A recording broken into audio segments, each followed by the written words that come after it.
So first అనేది ఏంటంటే full toxic relationship ఉండే. టాక్సిక్ అంటే ఏం చెప్తాము, అండ్ నీ ఓన్ డెసిషన్స్ నువ్వు తీసుకునే పరిస్థితిలో కూడా లేకుండా, అంటే మొత్తం నీ కంట్రోల్ మొత్తం ఇంకో మనిషికి ఇచ్చేయడం. ఒక లవ్ అనే ఒక దీంట్లో అది ఒక దాంట్లో ఉండి దాన్ని ఏమంటారు మొత్తం ఆ పర్సన్కి ఇచ్చేసినప్పుడు ఏంటంటే you will not be you. మీరు మీలాగా లేదు, వాళ్ళు ఏం చెప్తే అది మీరు వింటారు. యు ఆర్ లైక్ ఏ తోలు బొమ్మ అంటారు కదా.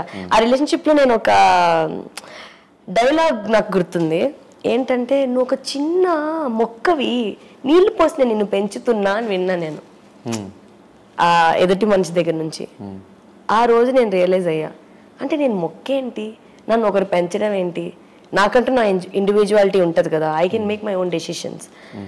అండ్ ఎంత మాత్రం అంత లవ్ ఫ్రీడమ్ ఇచ్చినంత మాత్రాన you can't take control over everything అని అనిపించింది. సో దానివల్ల నాకు ఉండాలనిపించలేదు అందులో.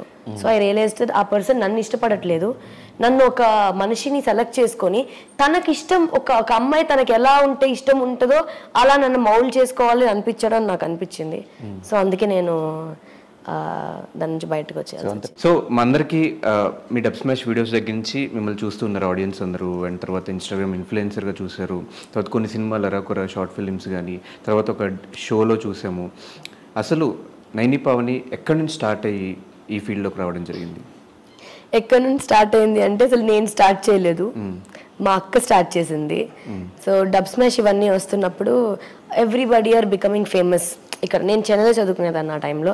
సో మా అక్క నైని పావని అని ఇన్స్టాగ్రామ్ క్రియేట్ చేసి, బికాస్ నేను కాలేజ్లో ఫుల్ యాక్టివ్ ఉంటుండే, అన్నిట్లో ఎక్స్ట్రా కరిక్యులర్ యాక్టివిటీస్లో అన్నిట్లో యాక్టివ్ ఉంటుండే. సో అందుకని చెప్పి నా డ్యాన్స్ వీడియో నేను ఎక్కడైతే కాలేజ్లో పర్ఫామ్ చేశానో ఆ వీడియో పోస్ట్ చేసింది ఇన్స్టాగ్రామ్లో. పోస్ట్ చేయగానే అందరూ ఇలా లైక్ చేయడం స్టార్ట్ చేశారు, ఫాలో చేయడం స్టార్ట్ చేశారు. అప్పుడు నాకు చాలా భయం వేసింది. సో అది పోస్ట్ చేయడం వల్ల మా అక్క వల్ల నాకు ఫాలోవర్స్ రావడం స్టార్ట్ చేశారు. సో ఇంకా దాన్ని అలానే కంటిన్యూ చేశాను. So people liked my dance. ఇంకా డబ్ స్మాష్ కూడా అలాగే అందరికీ నచ్చింది. అలాగే చిన్న చిన్నగా ఆఫర్స్ రావడం స్టార్ట్ అయింది. ఆ తర్వాత నేను షన్నుతో కలిసి వీడియో సాంగ్స్ చేశాను. సితారా అనే video and oh Soane Soane song అనేది సూర్య గారిది.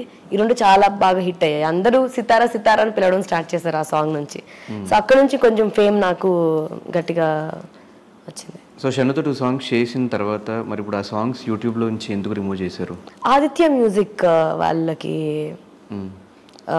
అప్పట్లో ఆదిత్య మ్యూజిక్కి ఓకే సాంగ్స్ చేయడం. నేను కూడా ఇంకా చాలా సాంగ్స్ చేశా, చూసి చూడంగా నచ్చేసావి చాలా సాంగ్స్, అవన్నీ కూడా తీస్తారు. ఎందుకంటే ఆఫ్టర్ దట్ కాపీ రైట్స్ వల్ల they removed it. But audience అందరికి ఎందుకు షన్ను సాంగ్ రిమూవ్ చేశారన్న టాపిక్ ఎందుకు వచ్చింది ఆ టైం? అవునా ఏమో అందరికీ చెప్పేసేయండి, అది Aditya music copy rights issue వల్ల రిమూవ్ చేయాల్సి వచ్చింది. ఎందుకు వచ్చిందో కూడా చెప్తా. Because of your tattoo SJ అంటే అది షణ్ముఖ్ జశ్వంత్ అని కూడా ఒకటి విన్నా నేను. కాదు అది నా పర్సనల్ టాటూ, నా ఫస్ట్ రిలేషన్షిప్ గురించి. సో ఆ అబ్బాయి పేరు కూడా జేతోనే స్టార్ట్ అవుతుంది. సో ఎస్జే అలా ఇచ్చుకున్నాను. సో షన్నుకి ఈ టాపిక్ అసలు ఏం సంబంధం లేదు. Clarity okay.